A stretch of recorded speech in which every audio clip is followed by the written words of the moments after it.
नमस्कार दोस्तों, आप देख रहे हैं हिंदी F24 न्यूज। आइए चलते हैं खबर की ओर। थाना जैत पुलिस ने एक ऐसे अंतर्राष्ट्रीय गिरोह का पर्दाफाश किया है जो फर्जी दस्तावेज तैयार कर लोगों को चूना लगाता था। पुलिस ने इस मामले में जयपुर के रहने वाले एक पति पत्नी को गिरफ्तार किया है, जिन्होंने एक व्यक्ति से जमीन के नाम पर 37.5 लाख रुपए की धोखाधड़ी की थी। पकड़े गए आरोपी बेहद शातिर तरीके से ठगी की घटना को अंजाम देते थे। जांच में सामने आया कि आरोपी पहले किसी खाली जमीन को चिन्हित करते थे और फिर खुद को उसका मालिक बताकर ग्राहकों को दिखाते थे। भरोसा जीतने के लिए ये दंपत्ति जमीन के कूट रचित दस्तावेज और एग्रीमेंट भी तैयार कर लेते थे। जैसे ही पीड़ित बड़ी रकम का भुगतान करता, ये आरोपी रफू चक्कर हो जाते थे।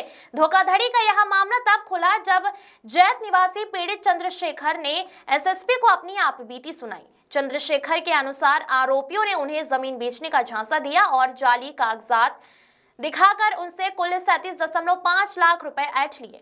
जब जमीन के मालिकाना हक की सच्चाई सामने आई तो पीड़ित के पैरों तले जमीन खिसक गई। एसएसपी के निर्देश पर पुलिस ने तत्काल टीम गठित कर आरोपियों की तलाश शुरू की। थाना जैत पुलिस ने मुखबिर की सूचना और तकनीकी सर्विलांस की मदद से शुक्रवार को जाल बिछाया और 2 मुख्य आरोपियों को धर दबोचा। गिरफ्तार आरोपियों की पहचान जयपुर निवासी योगेंद्र सिंह राजावत पुत्र गोपाल सिंह राजावत और उसकी पत्नी नेहा बैस पत्नी योगेंद्र सिंह राजावत के रूप में हुई है। थाना प्रभारी जैत उमेश चंद्र त्रिपाठी ने बताया कि आरोपियों के खिलाफ धोखाधड़ी, जालसाजी जैसे विभिन्न गंभीर धाराओं में मुकदमा दर्ज कर उन्हें न्यायालय में पेश किया गया है, जहां से उन्हें जेल भेज दिया गया है। पुलिस इस गिरोह के पिछले रिकॉर्ड खंगाल रही है। सचिन कुमार की रिपोर्ट। ये क्या मामला है? कोई ठगी का आपने आरोप लगाया था, मुकदमा दर्ज किया था, पुलिस क्या कार्रवाई कर रही है, आप क्या चाहते हैं? मेरा नाम चंद्रशेखर सिंह है। मैं पेशे से शिक्षक हूँ।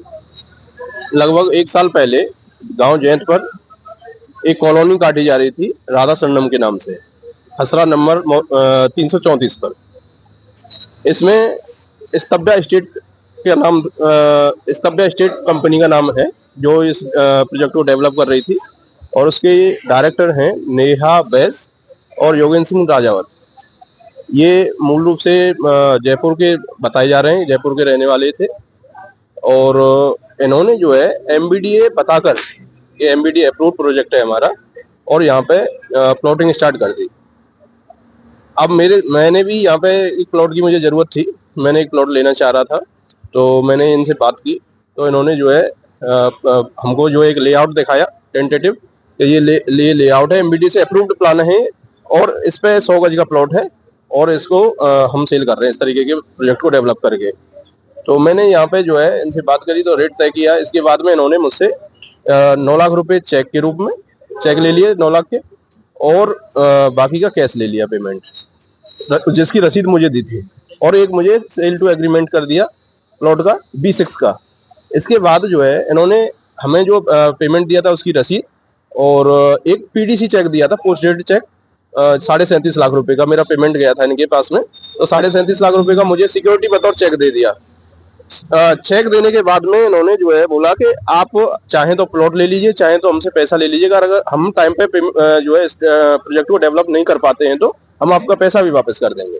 तो देखते देखते 6 महीने बीत गए इनका। जब हमने इनसे बात की 6 महीने बाद कि भाई आपका प्रोजेक्ट अभी तक आप कह रहे थे कि डेवलप होने वाला है या हो जाएगा इस टाइम तक, और ना तो इसमें अभी आपका प्रोजेक्ट डेवलप हुआ है, और जब इनसे फिर मैंने बोला कि आप रजिस्ट्री क्यों नहीं कर रहे हैं प्लॉट की, तो और इनसे डॉक्यूमेंट्स की मांग की देखने के लिए, एग्रीमेंट को, रजिस्टर्ड एग्रीमेंट। इनके नाम पे ना तो रजिस्टर्ड एग्रीमेंट है, ना इनके पास में पावर अटॉर्नी है, ना किसी प्रकार का इनके पास में राइट्स है। तो कितने रुपए गए थे आपके? टोटल 37.5 लाख रुपए हैं मेरे। पुलिस द्वारा इसमें कार्रवाई की गई? पुलिस, जब हमने एसएसपी साहब से 15 अक्टूबर को, दिवाली के पहले हमने जो है एप्लीकेशन दी, जब ये इन्होंने फोन उठाना बंद कर दिया, बात करना बंद कर दिया और हमसे धमकी देने लगे कि आप जाओ, जो चाहे वो कर लेना, पुलिस हमारा कुछ नहीं बिगाड़ पाएगी, ये इस तरीके की भाषा बोलते थे वहाँ। तो हमने मजबूर हो गए, परेशान हो गए, एसएसपी साहब की गए वहाँ, एप्लीकेशन दी।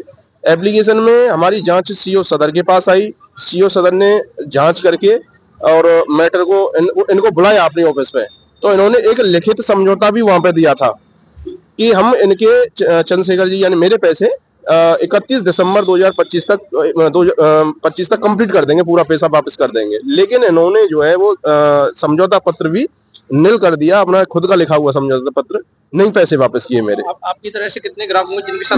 मेरे साथ मेरे साथ मौजूद हैं ये हिमांशु शर्मा हैं, जिनके 5 प्लॉट हैं इसमें और करीब 1.5-2 करोड़ रुपए इनके भी लगे हुए हैं। इसी तरीके से ये पवन जी हैं, इनके भी करीब कितने पैसे लगे हुए हैं, 35 लाख रुपए इनके हैं।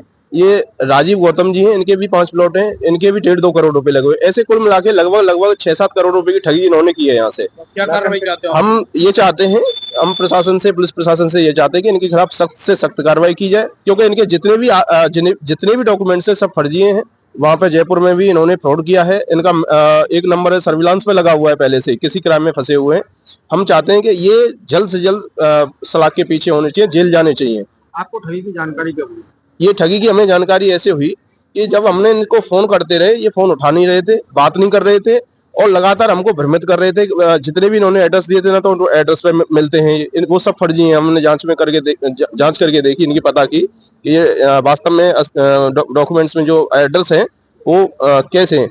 तो तब ये पूरा प्लान इनका जो भी था वो सिस्टमेटिक था, क्योंकि इन्होंने जो आधार कार्ड दे रखे हैं जयपुर के, वो भी आधार कार्ड फर्जी हैं इनके।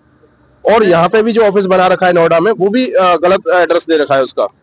तो किसी भी प्रकार की इनके पास में कोई लीगल चीजें नहीं है, सब टोटल फर्जी वाला है इनका। इसमें खबर अच्छी लगी हो तो चैनल को सब्सक्राइब और शेयर जरूर करें।